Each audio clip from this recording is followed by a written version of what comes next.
Os... Olá, tudo bem? Eu quero lhe agradecer pela sua audiência aqui no programa Alta Performance. Você está aqui ligado na VMV-TV e eu vou conectar agora para que as pessoas que estão nas redes sociais também possam assistir os bastidores do programa.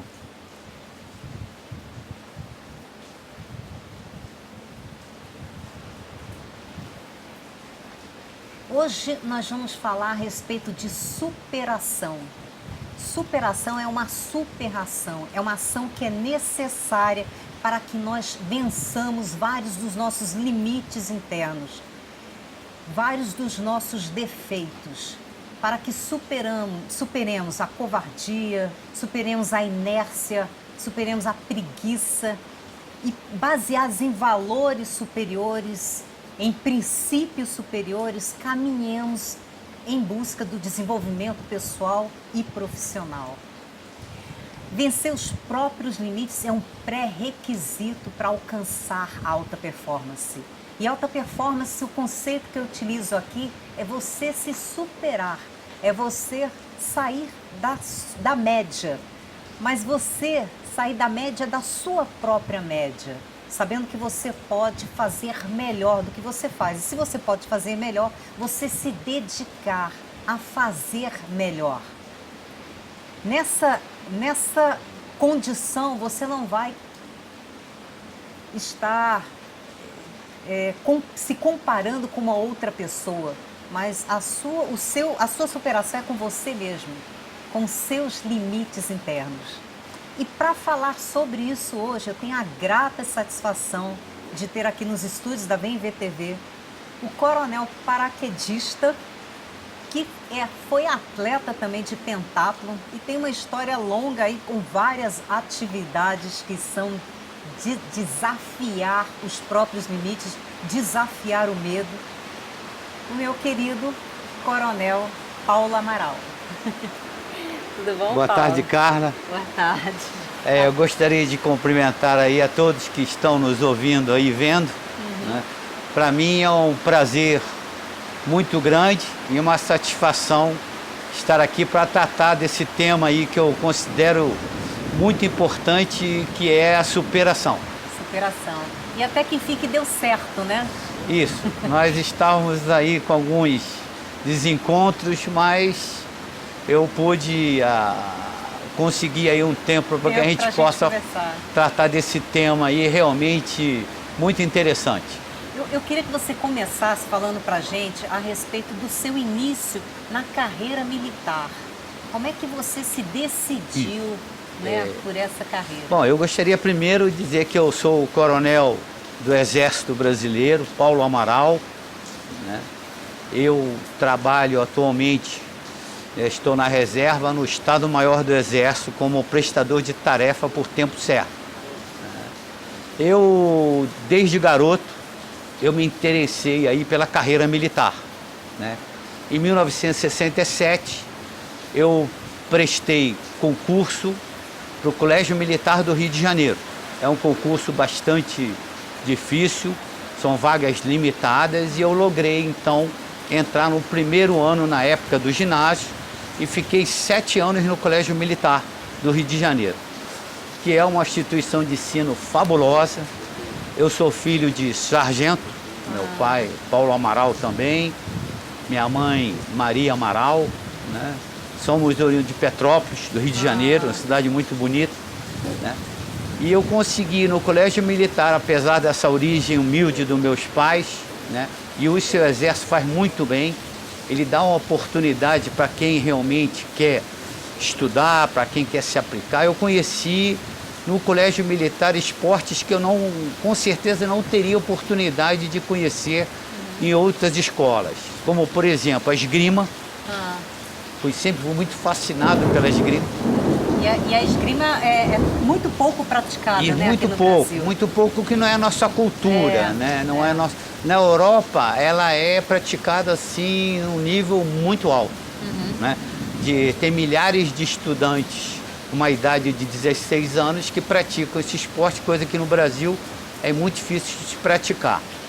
Eu consegui praticar também o tiro, também é difícil praticar, mas aos 16 anos eu me apresentei como voluntário para prestar o serviço militar, né?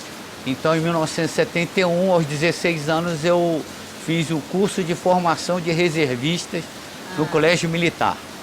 Entrei para a cavalaria no científico e consegui praticar outro esporte também, que é muito difícil, mas muito bom, muito benéfico. Hoje fala-se até em recuperação de crianças com problema na ecoterapia, que é o contato da criança com o cavalo. Com o cavalo.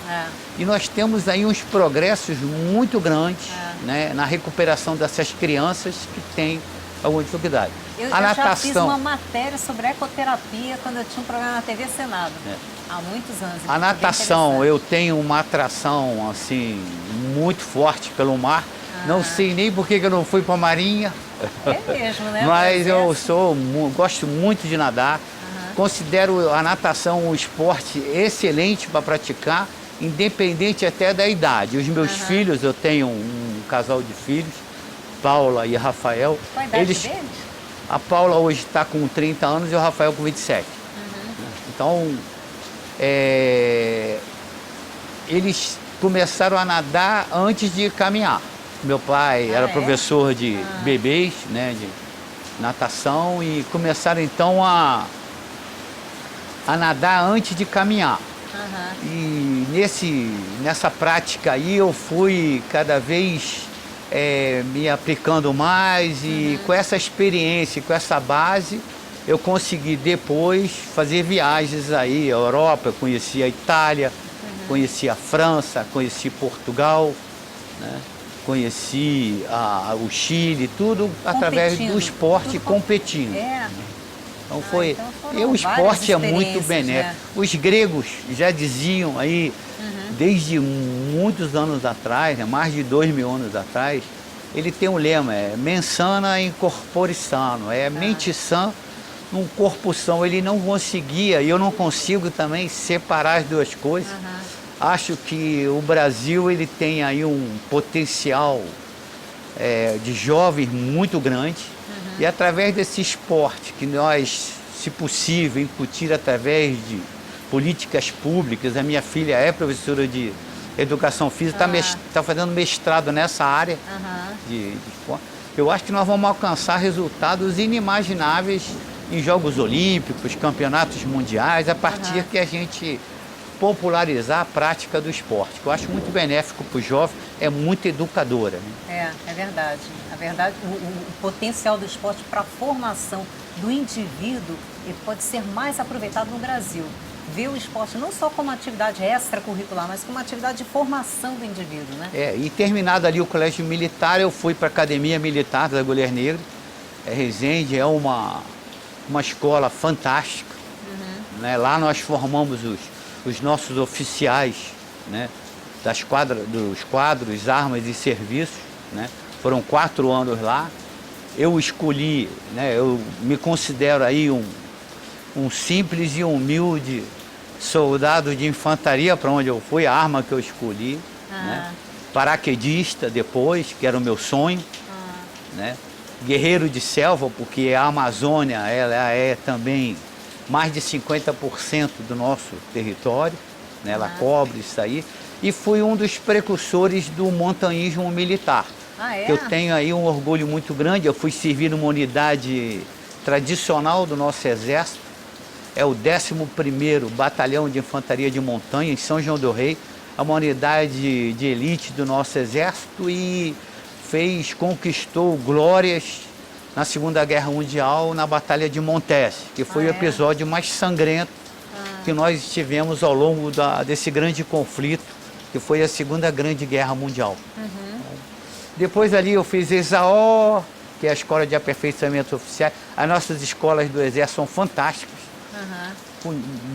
Adorei a ESAO, muito boa, uma escola de aperfeiçoamento de capitães. Depois eu fui ser instrutor na MAN, é um orgulho que eu tenho muito grande. Eu comandei a 4ª companhia do curso básico, a 4ª companhia Chivunk. Depois, se tiver tempo, eu falo o que quer dizer Chivunk. O pessoal não sabe, mas fala aí, resumindo, é o seguinte, dizem que o ser humano ele não consegue gastar toda a energia dele. Então, por exemplo, se você fizer uma corrida de 50 quilômetros e você desmaiar nessa corrida, pelo esforço que você fez, mesmo desmaiado, o seu corpo ele retém em torno de 20 a 30% dessa energia. Ele não consegue gastar nada. O Chivum, que a gente avisava lá para o cadete, que mesmo quando ele estivesse já quase falecendo, ele ainda tinha 30% para dar. Então agora é hora de empregar o que a gente chama de Chivum, que é aquele algo mais. Então eu comandei a 4ª companhia, que o lema dela é Chivunk. Chivunk. Esse que é o, bacana, é o máximo, né, que a gente pode dar. Comandei a 4ª, depois passei para a Escola de Comando do Estado-Maior, né, fiz 2 anos lá, fui servir em Belém, depois fui chefe de operações lá, adjunto à parte de operações. Lá conheci a cidade e depois o batalhão que eu comandei, que é hoje o 34º Batalhão de Infantaria de Selva em Macapá, batalhão muito bom, fronteira com a França. Quando a gente fala Guiana francesa, os franceses não, monsieur, lá é a França, é a França. Mesmo, então, pouca gente sabe, mas nós fazemos fronteira com um país do primeiro mundo, né? E fui muito feliz lá no comando do meu batalhão. Je parle un peu de français, então ficou muito difícil. Opa, vai adorar. A minha Tem um esposa rapaz que sempre me procura aqui em francês, ele sempre pede para falar em francês. Aí hoje vai ser possível? Mas um peu. Pronto. E a minha esposa fala também, facilitou também bastante essa minha ida para lá, né?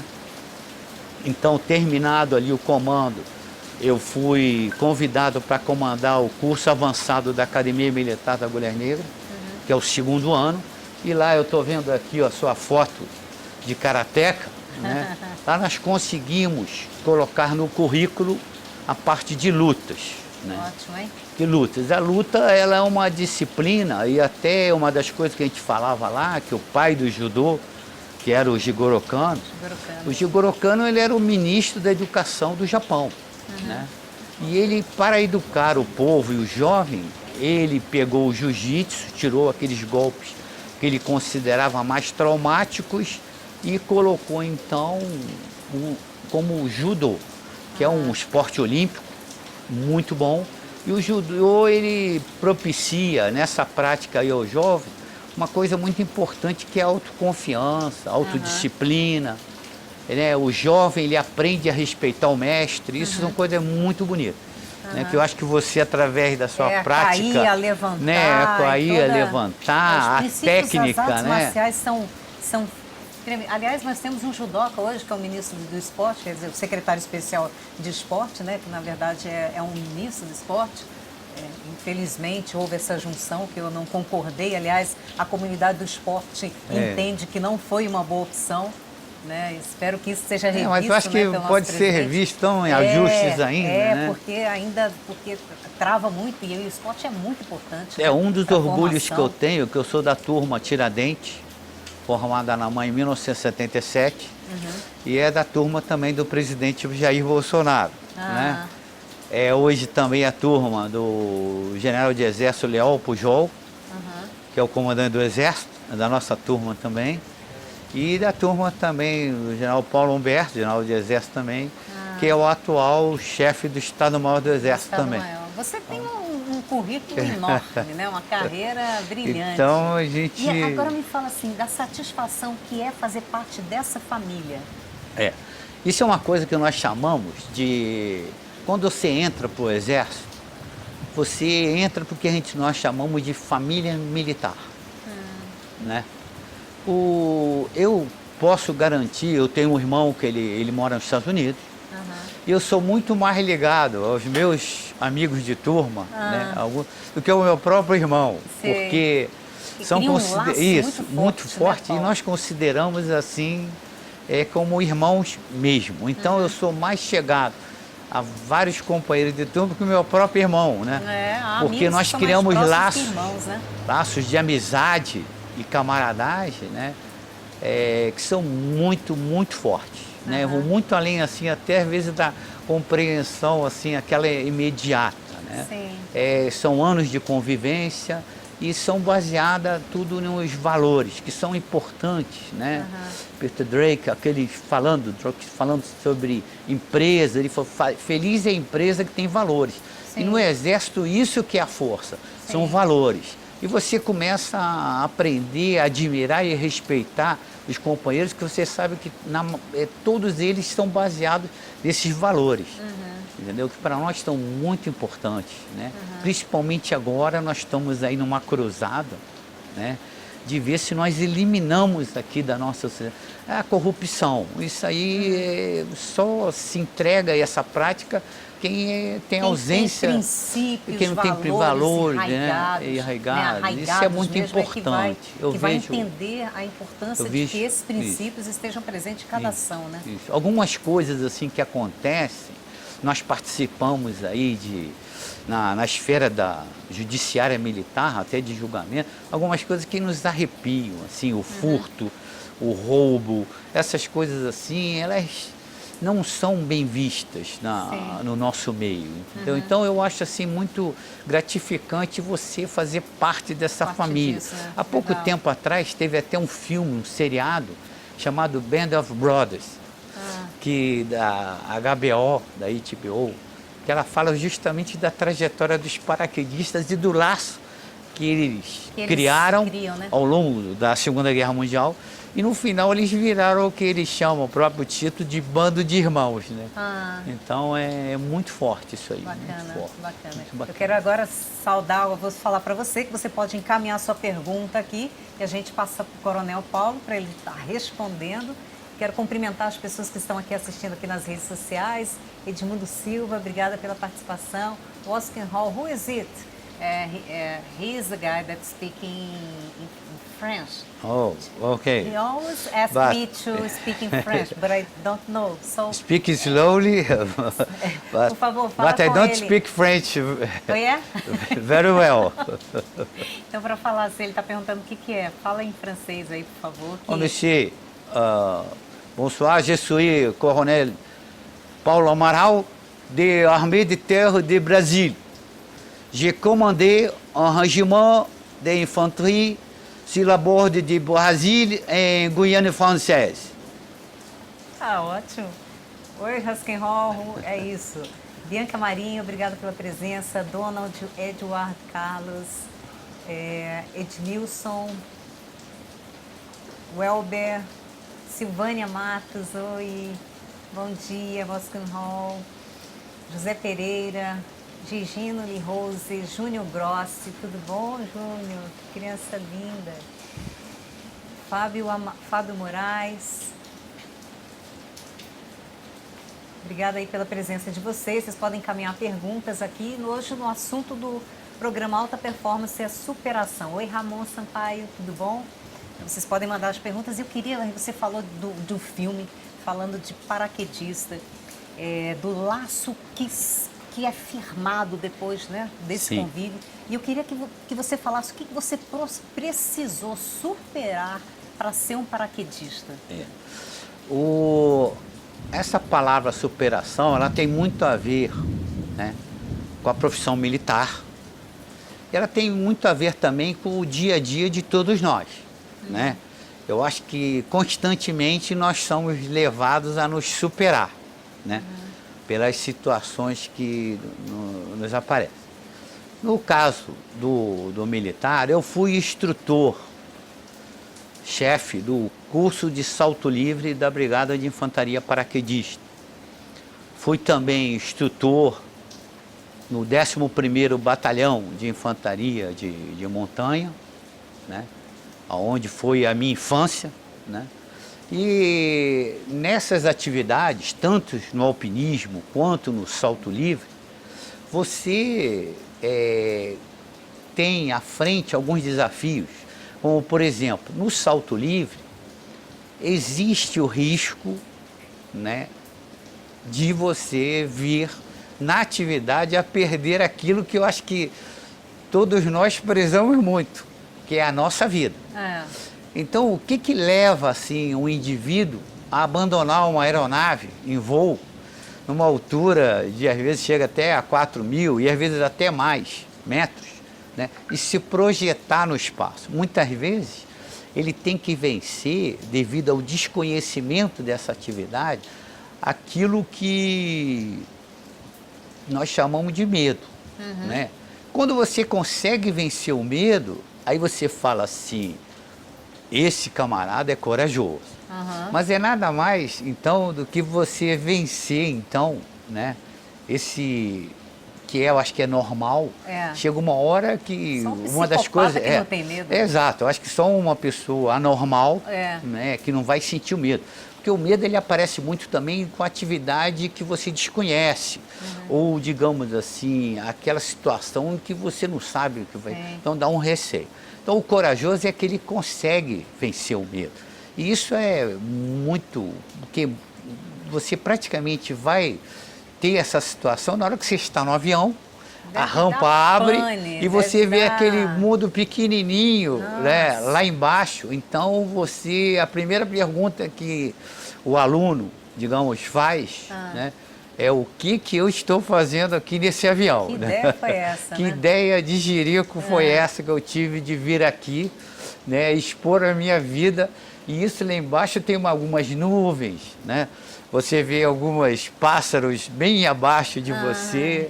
Então, quando chega na hora que o instrutor fala Pode em saltar. posição e pode ir, né? Ixi. E aí eu queria agora parabenizar você aí, então, e dizer o seguinte, no meio militar, nós sempre falamos que o paraquedista salta. Então, é sempre, o pessoal não gosta quando você fala, você pulou do paraquedas. Então, eu já queria parabenizar você, então, por esse que eu fico ridícula. jargão correto, né, que é o saltar.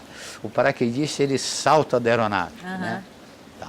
Na própria atividade de montanha também, né, o alpinismo, ele leva você a vencer desafios, né, que tive a infelicidade de ter um acidente fatal na montanha, quando eu estava lá de instrutor, porque realmente são atividades em que Perigosas, você, né? São perigosas. né, põe em risco isso que realmente faz você pensar. Para isso, então, você continuar nessa atividade, você tem que se superar. Quando você está tem lá que na vencer. hora, quando a pessoa está lá na hora, e vai e abriu, ele sabe que está na hora dele saltar. O que ele tem que pensar na hora para saltar? Pensa em outra coisa, mas eu vou e pronto. O que você tem que se concentrar é aquilo que nós aprendemos ao longo do curso, né? Que é você mentalizar todo aquele trajeto que você vai percorrer, desde a saída da aeronave até a hora em que você vai acionar o seu punho e é ele que vai comandar o seu reserva. Se o tempo vai demorar, ele pode variar de 10 segundos a 1 minuto, né? Que vai ser a altitude. A duração podem ser 10 segundos só? Pode ser 10 segundos só. Nossa, você é muito sai rápido, olhando né? para a aeronave e contando mentalmente 1.000, 2.000, 3.000, 4.000, 5.000, 9.000, 10.000. Seu paraquedas vai abrir. Você estaria saltando aí na altura de 5.000 pés, aproximadamente você vai dividir aí por 3, uns 1.700 metros. Aí é uma queda de 10 segundos, 5 segundos, são quedas pequenas. No curso, à medida que você vai subindo, por exemplo, a 12.000 pés, que é em torno de 4.000 metros, você pode chegar a 50 segundos, quase 1 minuto de queda. O que é mais difícil? Quando a duração é breve assim ou quando há mais tempo? Porque para uma pessoa que não tem a primeira experiência... A breve é mais difícil porque se tiver algum problema na saída, ele não tem como se consertar muito. Né, de arrumar, porque as saídas da aeronave, ela pode ser de mergulho, ela pode ser olhando para a aeronave, né, ela pode ser num grimpe com uma equipe. Então ela tem uma série de possibilidades. O aluno, ele sai sozinho, né? Então, quando ele dá um azar de não se acertar, ou seja, entrar num parafuso, ou fazer um looping involuntário, isso acontece, aí aparece também o receio que ele vai ter já para saltar uma segunda vez. Aham. Aí entra Não, aquela mas quando superação. acontece isso, como é que ele vai corrigir? Não, dá ele tempo vai, de 10 ele, segundos. os alunos nossos, eles carregam um dispositivo de abertura automático. Vamos supor sim, sim. que ele, por algum motivo, ele não encontrou o punho dele ou ele desmaiou. O paraquedas dele vai ser comandado. Vai ser comandado. Só que para ele saltar uma segunda vez, Aí é difícil. né, é difícil e aí entra a superação. Sim. A capacidade que ele vai ter de primeiro confiar nos instrutores dele, de falar, ó, aconteceu uma coisa que aqui é normal. Né? Apesar de você estar aí achando que é anormal, mas não foi, é normal.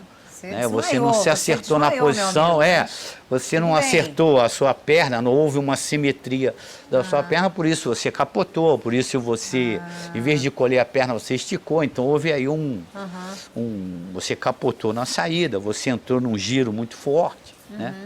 E para ele saltar a segunda vez, então ele vai ter que confiar tudo aquilo que ele aprendeu, vai ter que confiar nele mesmo e se superar nessa coisa que a gente fala do medo. As pessoas que tiveram esse problema no primeiro salto, a maioria voltou a saltar? A maioria voltou, alguns não voltaram, né? Não voltaram. E esses que não voltaram, a gente fala uma coisa lá nos cursos da Brigada Paraquedista, nos nossos cursos de guerra na selva, nos nossos cursos de montanha, que às vezes a dor ou esse receio, ele é passageiro. Mas a vergonha que você tem de desistir é eterna. Então, a gente sempre avisa para o aluno que antes dele desistir, né? E isso que eu acho que é o tema daqui. Muitas vezes dá vontade de desistir. Eu vou desistir, eu não sirvo para essa atividade, é muito perigosa, eu prefiro assistir o Netflix e beber uma cerveja do que estar aqui. Então, mas se você persistir, e eu acho que esse aí talvez seja o grande ensinamento que a gente tem a tirar aqui, é que muitas vezes quando você persiste, você se supera. Você se supera.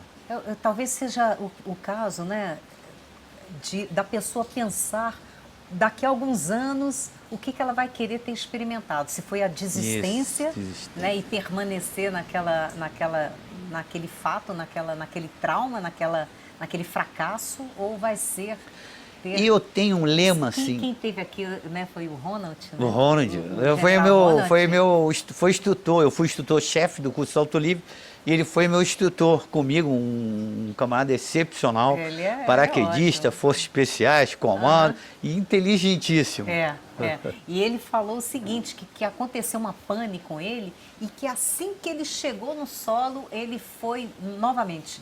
Imediatamente ele foi, vou soltar novamente. Eu queria contar a história da minha pane, mas eu queria antes contar aqui o seguinte, nós temos um lema também que nós falamos que é Audaces Fortuna Sequitur, a sorte persegue os audazes, ou seja, se você persegue aquele e é audaz a sorte vai perseguir você, ela costuma perseguir você. Existe um lema também, muito aplicado nos paraquedistas franceses, que quem ousa, vence. Então também é outro. Mas eu queria falar aqui agora de uma pane que eu tive. Eu era instrutor de emergências do curso de salto livre.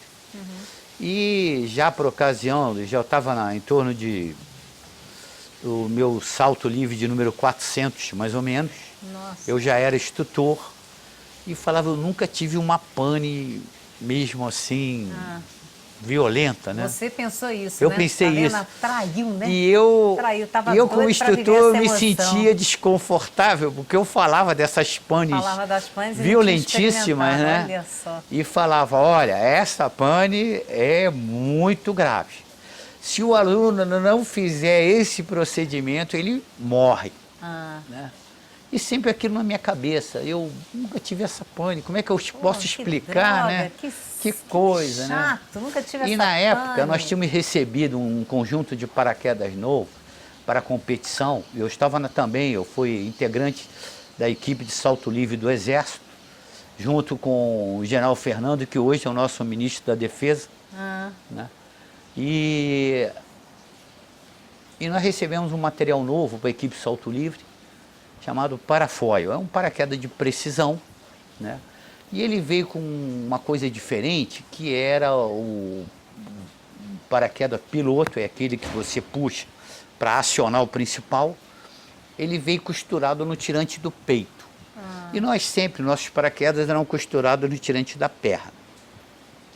E eu fui lá na nossa companhia de manutenção de paraquedas, na época, hoje é batalhão de dobragem e manutenção de paraquedas, nosso batalhão DOMPS, né, do qual sem eles a gente não consegue saltar. Eles são que dois. são responsáveis por dobrar. Mas a pessoa, quando já está saltando assim muito tempo, ela mesmo... O aluno do curso avançado, e eu mesmo, quando era instrutor, né? Nós aprendemos uma coisa assim, não é muito difícil, mas existe uma tensão muito grande. Sim. Né? Às vezes é melhor, né? Para não falar, bom, você que dobrou o seu paraquedas. Cada um né? dobra o seu. Mas se não abriu o problema, você que não dobrou lá direito. como tem essa atividade de salto também enganchado, que é do soldado, da tropa, né?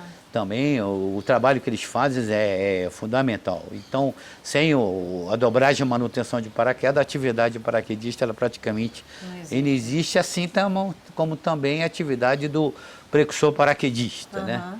Que também é aquele que presta um auxílio à navegação e é uma mesma atividade muito bacana e é um curso que eu fiz e que eu me orgulho muito também. Né?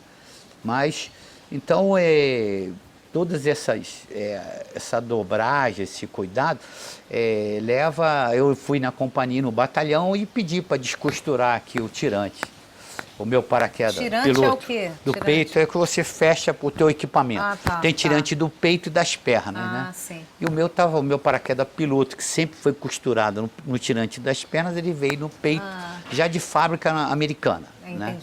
Como eu puxava ele aqui, ele tinha tendência de sair entre a cabeça e o meu braço, eu achava que no tirante da perna ele ia sair para onde tinha que sair, para trás e puxar o paraquedas principal. E eu fui lá e pedi um militar que eu conhecia para descosturar e costurar na perna. E não testei, né? Não testei. Quando eu saltei com esse paraquedas aí, que é um parafoil, um paraquedas novo, tá acostumada, eu estava ali, né? E esse é um dos perigos, depois que você se considera, você fica abusado, você fica às vezes, você não presta atenção em algumas coisas. Eu não testei o meu piloto, a saída do piloto, e na hora da costura, a costura ficou muito apertada. Né? E eu saltei, fiz o trabalho que eu tinha que fazer na equipe, era uma série completa, você dá uma volta para a esquerda, uma volta para a direita, faz um loop, faz uma volta para a direita, uma volta para a esquerda, um loop e comanda. Quando eu terminei, que eu fui comandar, eu não consegui tirar o meu piloto da onde ele estava costurado. E eu fiz uma força grande e acabei quebrando, né? Entre outros ossos que eu tenho quebrado, eu acabei quebrando aqui o meu metacarpo da mão direita. Ai, meu Deus. Puxando, só que eu consegui puxar. Eu rasguei ali consegui puxar, apesar de ter quebrado a mão, eu consegui puxar o paraquedas.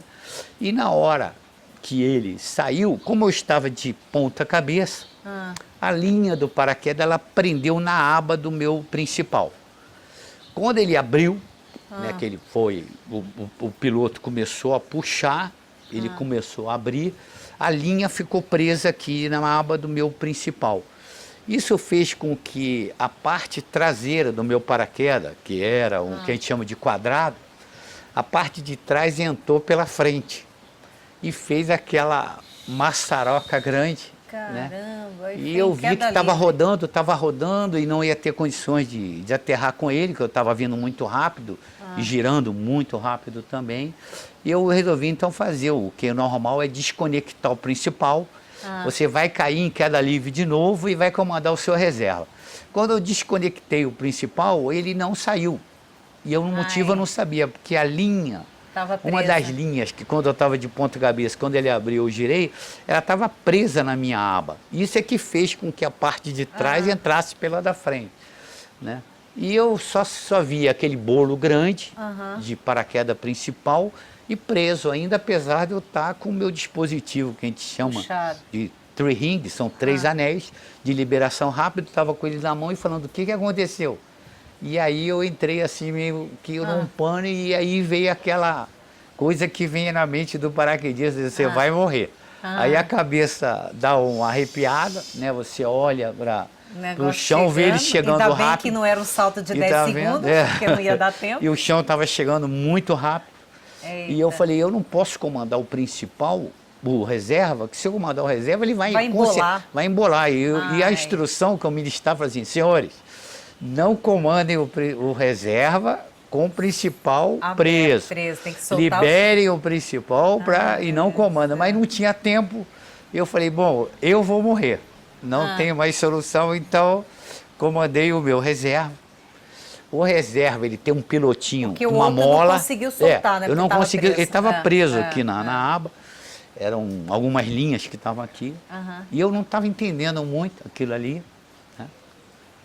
Quando eu comandei, então, o reserva, a molinha do reserva, ela saltou, abriu a aba que estava.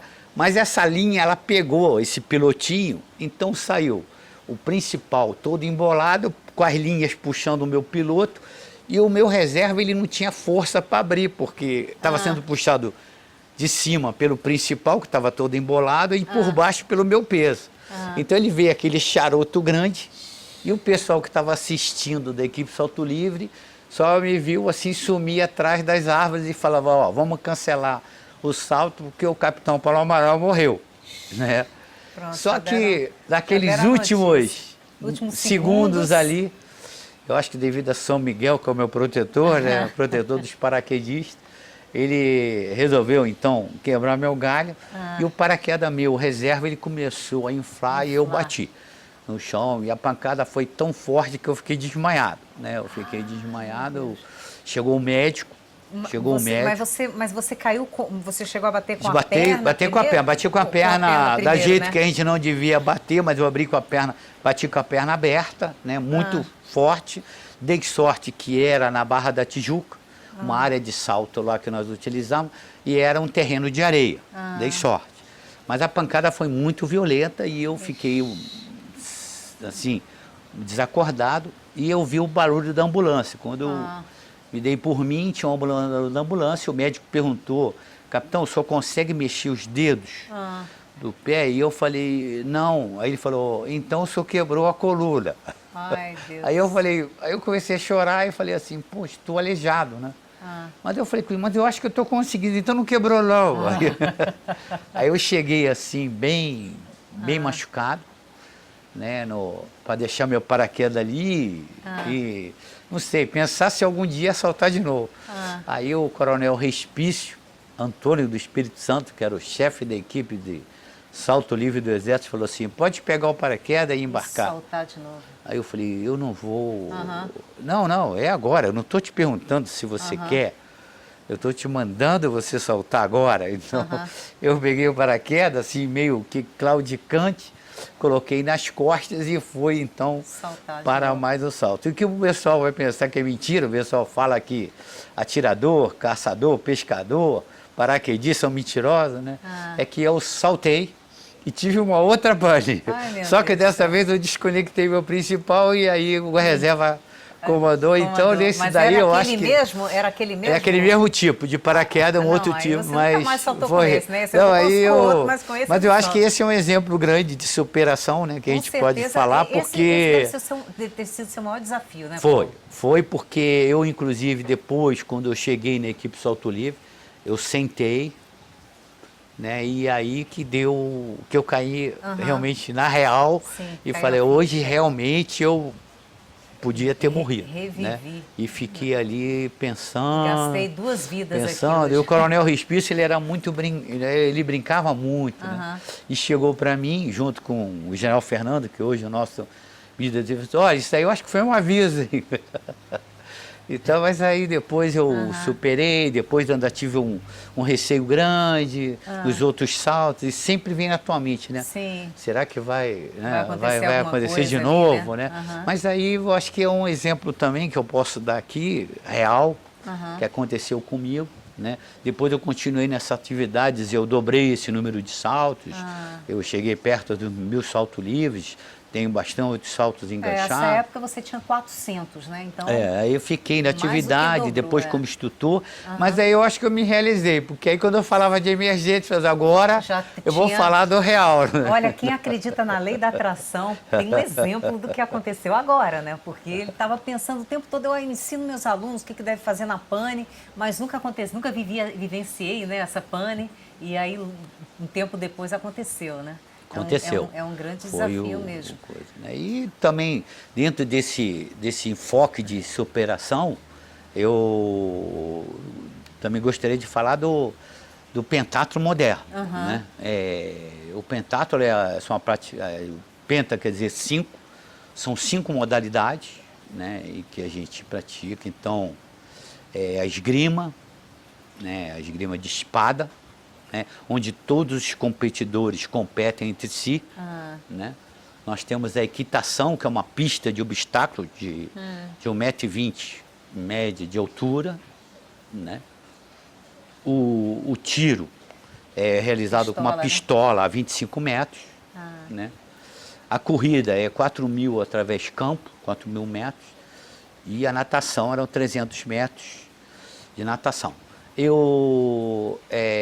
Essas distâncias, elas mudaram agora, parece que diminuíram. O tiro agora é de ar comprimido, é pistola de ar comprimido, a natação passou para 150 metros e a corrida... a corrida não é em campo mais. Você corre e atira ao mesmo tempo. Você faz a corrida e para no posto de tiro, atira, continua e vai derrubando. Então, ela mudou um pouco na minha época. Mas eu tive, assim, no pentatlo moderno, né, eu tive, assim, uma superação, assim, um exemplo que eu considero, assim, muito interessante para falar. Né? O europeu, ele tem a prática da esgrima, uma disciplina muito corriqueira. Sim. Entre nós, não. Eu já conversei com alguns esgrimistas aqui no programa e eles geralmente saem do Brasil. Tem que sair porque fazer lá que estão as grandes escolas de esgrima, a francesa, a alemã, a húngara, a escola russa, é muito forte. Em 1981 eu tive a oportunidade de participar do Campeonato Mundial Militar de Pentatlo Moderno, que foi realizado na cidade de Warendorf, na Alemanha. Né? E é interessante porque lá a prática de esporte é uma coisa assim que é levada desde a tenra idade. Né?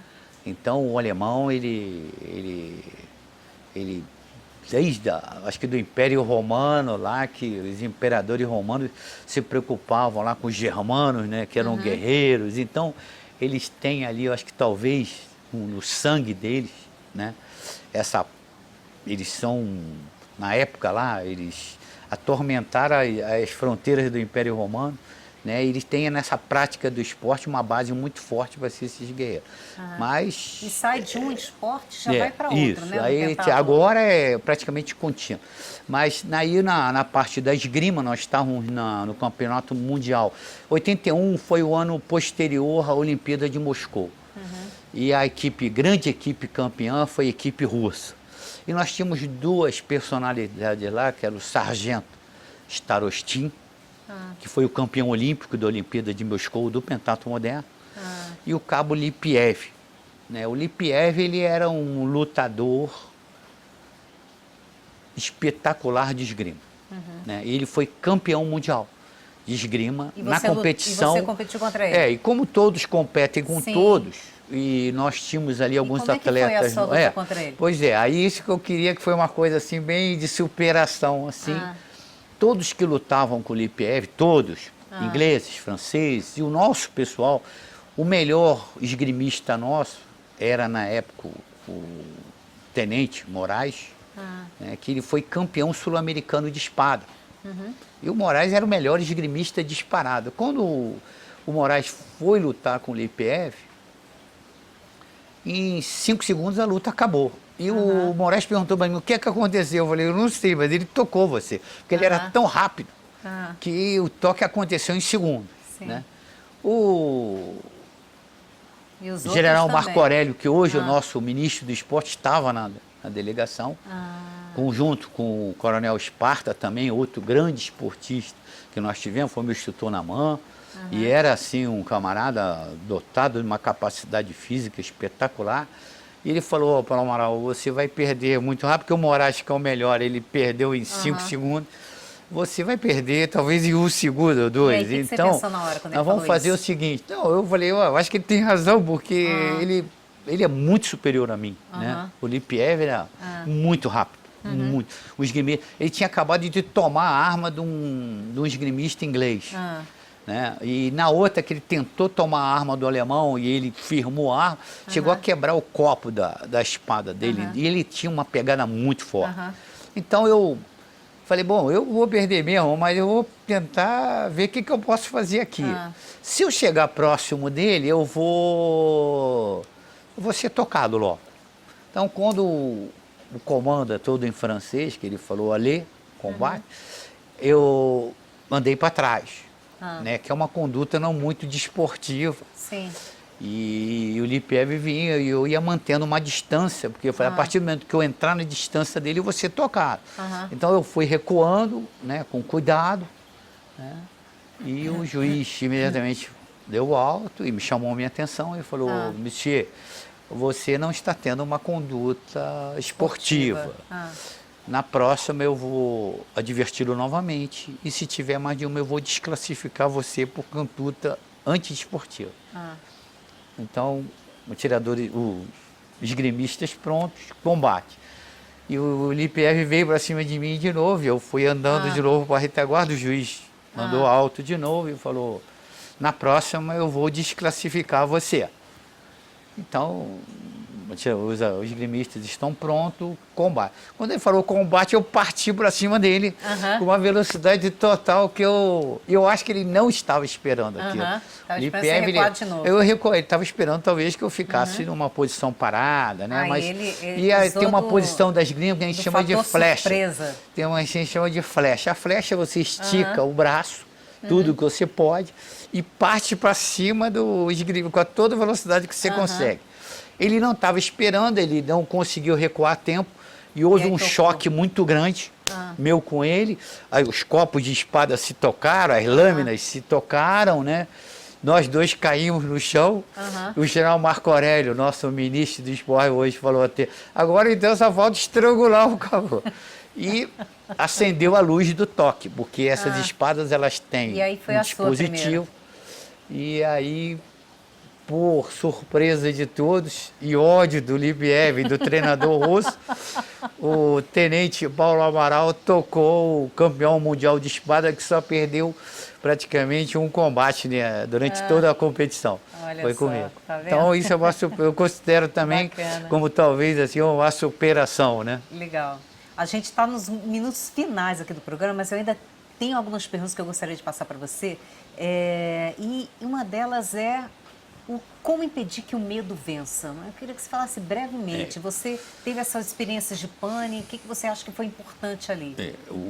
Eu entendo que talvez tenha sido você essa capacidade novamente, que você adquire, né, ao vencer o medo, né, as diversas situações que aparecem, né, são na maioria motivadas pelo desconhecimento, né, pela incerteza, e etc. Então, a partir do momento que você consegue persistir, né, e apesar de todo aquele receio, você consegue vencer isso aí, superar, sabe? Você passa a ser aquele cara corajoso, né? Mas depende da vontade enorme que você tem que desenvolver de querer alcançar aquele objetivo, entendeu? Agora eu queria que você falasse... Querer se superar. Querer se superar. Porque você tem seus limites, né? Chega uma hora e fala, não, aqui eu não... É meu limite. Mas se mesmo assim, você for, aqui é o meu limite, mas eu vou tentar. Então agora, tentar, é procurar, eu vi é assim, superar, se superar. O Coronel Paulo, ele mandou várias fotos dele e ele faz várias atividades assim perigosas. E eu queria que você falasse assim, a emoção do perigo. Existe um livro chamado... Aliás, ele tem uma foto, desculpa, você tem uma foto com um felino. É a minha onça mascote lá do meu batalhão. Onça, é uma onça. É uma onça e ela foi entregue. Aliás, a minha onça, é até interessante, ela não é uma onça brasileira. Inclusive o Ibama falou uma vez, não, coronel, que o animal... Eu falei, ó, essa não é uma onça brasileira, é uma onça francesa. Ah, é? Porque os franceses, numa patrulha que nós fizemos, comandada na época pelo tenente Vitor Hugo, hoje deputado Vitor Hugo, nosso líder do PSL no Congresso, entendeu? Comandou essa patrulha. Os legionários, né, lá nós fazemos fronteira com a França e ali com o 3º Regimento Estrangeiro de Infantaria, da Legião Estrangeira. A gente está com os minutos finais. Eles trouxeram a onça e me entregaram essa onça aí e ela ficou a mascote do batalhão e ela se adaptou muito bem com a gente. Mas e essa sua emoção pelo perigo? Porque você... o homem, ele muitas vezes, o que leva uma expedição aí para o Himalaia, onde vários já morreram? O homem, ele tem isso, às vezes ele gosta de enfrentar, né, esse perigo, de sentir, de ter essa sensação que de repente ele pode perder tudo. Eu acho que é inerente à natureza humana, eu acho. Eu queria que você falasse assim, o quanto, porque eu sei assim, o tanto que as artes marciais influenciam a maneira que eu vejo as coisas, que eu me relaciono com as pessoas, que eu enfrento os desafios. E eu queria que você falasse o tanto que o paraquedismo influenciou a sua maneira de ver o mundo. O paraquedismo, ele tem isso aí, quem ousa vence, né? Então, ali na entrada da área de estágio na Brigada Paraquedista, ela tem uma frase que diz o seguinte: ser mais um paraquedista e orgulha-te de ti mesmo. Entendeu? Então, ali você, desde o início, você vê que você tem que se superar, você tem que arriscar, você tem que buscar aquele seu objetivo, que é colocar uma boina vermelha na sua cabeça, um brevê de prata no peito e o boot marrom. Né? Então, aquilo ali é um desafio. Inclusive lá na área eles falavam, eu fiz o curso como cadete do 4º ano da AMAN, eles falavam, muitos são os que nos procuram, mas poucos são aqueles que ficam conosco. Então essa persistência, essa vontade de alcançar esse objetivo, aquela boina, aquele boot, aquele brevê, eu acho que isso também influencia, né? Essa vontade de você chegar lá, aí você fala, poxa, aquele acabou. Já é para... Eu também quero ser. Então, bacana. E existe um livro chamado No Ar Rarefeito, que fala de uma expedição ao Himalaia em que morreram praticamente quase toda a equipe, né? E o que leva um homem a escalar, continuar escalando o Himalaia? Eu acho que é isso, essa vontade de alcançar objetivos que outros talvez não conseguiram ou que são quase que considerados como que impossíveis. Vi agora até uma entrevista, até meio página assim, já tem voluntários para ir a Marte. E eles não vão voltar, eles só vão e não voltam. Nossa, mais. Que coisa, hein? Interessante. Talvez, quem sabe, né? Entrevistar um desses. É verdade, seria muito interessante. Eu tenho que descobrir quem é um desses, para convidá-los para a gente entender o que pensa, né? O que motiva uma pessoa a fazer isso, a participar de uma viagem que não tem volta. Ele sabe que não tem volta, consciente Isso é uma disso. superação grande, né? Eu acho que... não sei nem qualificar, nem dar um adjetivo ainda para isso.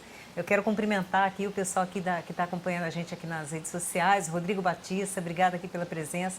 Wagner Cruz, Rogério Guanabarino, oi, Silvana Rocha, Atílio Gulose, Cleuton Adriano, José Carlos Barreto, José Ribeiro, obrigada aí pela presença de vocês. E eu quero perguntar para você, Paulo, é bem pessoal isso, o que você considera... Das minhas cicatrizes, não, que eu tenho algumas cicatrizes. Tenho. Isso aí foi de acidente? Foi de acidente militar. Em atividade militar eu tenho outras também. Mas eu tenho um amigo meu que diz o seguinte: eu adoro as minhas cicatrizes, porque elas me fazem lembrar a todo momento que eu sempre fui muito mais forte de tudo aquilo que me feriu. Né? Eu tinha um acidente muito grave na academia militar. Nós capotamos com uma viatura 2,5 tom. Né? Eu fiquei 2 meses no Hospital Central do Exército e eu ouvia falar o enfermeiro dizendo, esse aí eu acho que não vai passar de hoje. Só que eu acho que os enfermeiros não sabem que a gente está ouvindo, né? Eu quebrei aqui os 2 cônjulos, tive aqui uma série de outros problemas, né? E fiquei 2 meses no HCE, no Hospital Central do Exército, sem poder me alimentar por sondas, porque eu quebrei aqui os 2 cônjuges, né?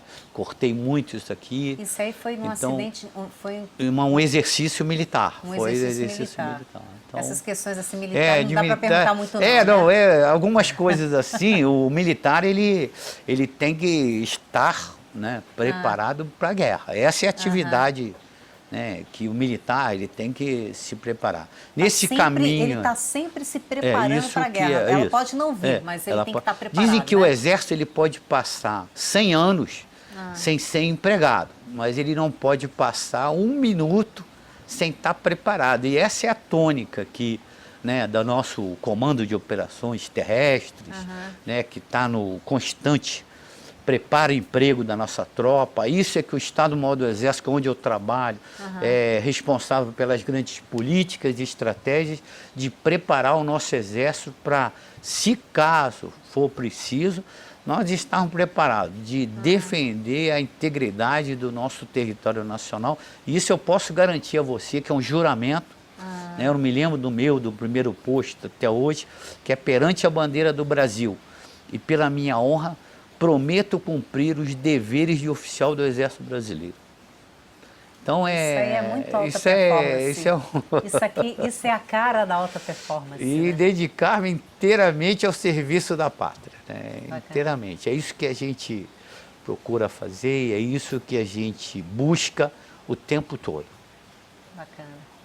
Eu quero perguntar para você, agora sabendo já das suas cicatrizes, né, Paulo? Eu adoro as minhas cicatrizes, né? Porque... que você tem outras aqui, tem outras, né? Tem muita história para contar, né, Paulo? Tem muita história, tem outras.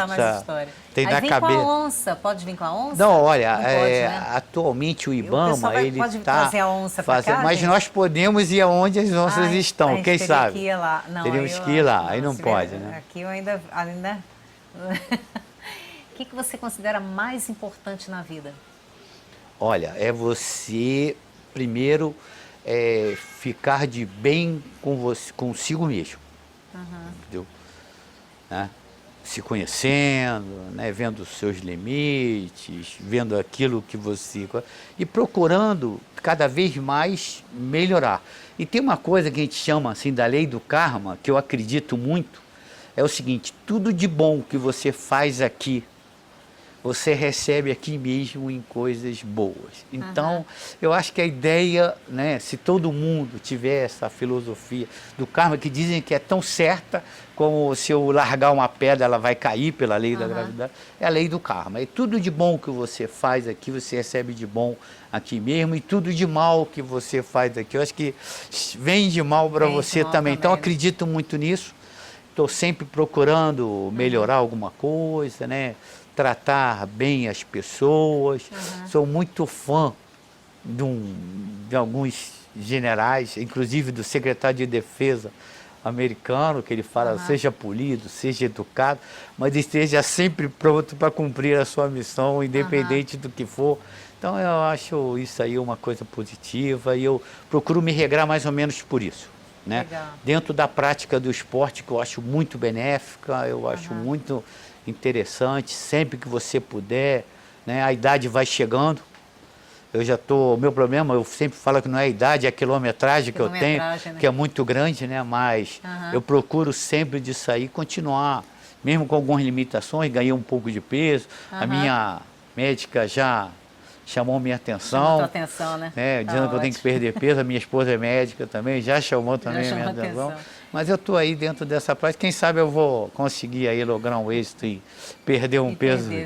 A gente agora acabou mesmo o nosso tempo aqui no programa. Quero agradecer a sua presença e quero, assim, para terminar, para ficar nos anais aqui do programa Alta Performance, que você dê a dica do Coronel Paulo Amaral de Alta Performance. Não, a dica que eu falo sempre assim, eu poderia sintetizar tudo num discurso que o Winston Churchill fez uma vez para a Academia Militar de Sandhurst, que é a Academia Militar Inglesa, que ele falou muito pouco, mas ele falou tudo. Ele falou: senhores, nunca, mas nunca desistam. Então, eu acho que esse que é o recado. Bacana. Eu acho que numa Esse é coisinha a muito tua cara, pequena, é nunca desistir, né? Bacana. Você sempre continuar e aquele problema que não tem solução, ele solucionado está. Eu acho. Solucionado está, né? Não tem remédio, remediado está. Foi um prazer Muito obrigada. comparecer Prazer. aqui no seu programa. Boa tarde a todos. Para mim foi um prazer e uma honra muito grande. Pra gente foi uma E eu honra gostaria aqui recebê-lo. só de fazer uma frase que está sempre presente, Sim. que é Brasil acima de tudo. Tá bem. É isso aí, gente. Acredito que o que chamou bastante a minha atenção e deixou como questionamento é o que você veio fazer no mundo? Né? Qual é a sua missão de vida? Qual a contribuição que você tem dado ao mundo? E o que você pode fazer para tornar o nosso mundo um lugar melhor? É isso aí. Muito obrigada pela sua audiência e até a próxima semana, às 4 horas da tarde.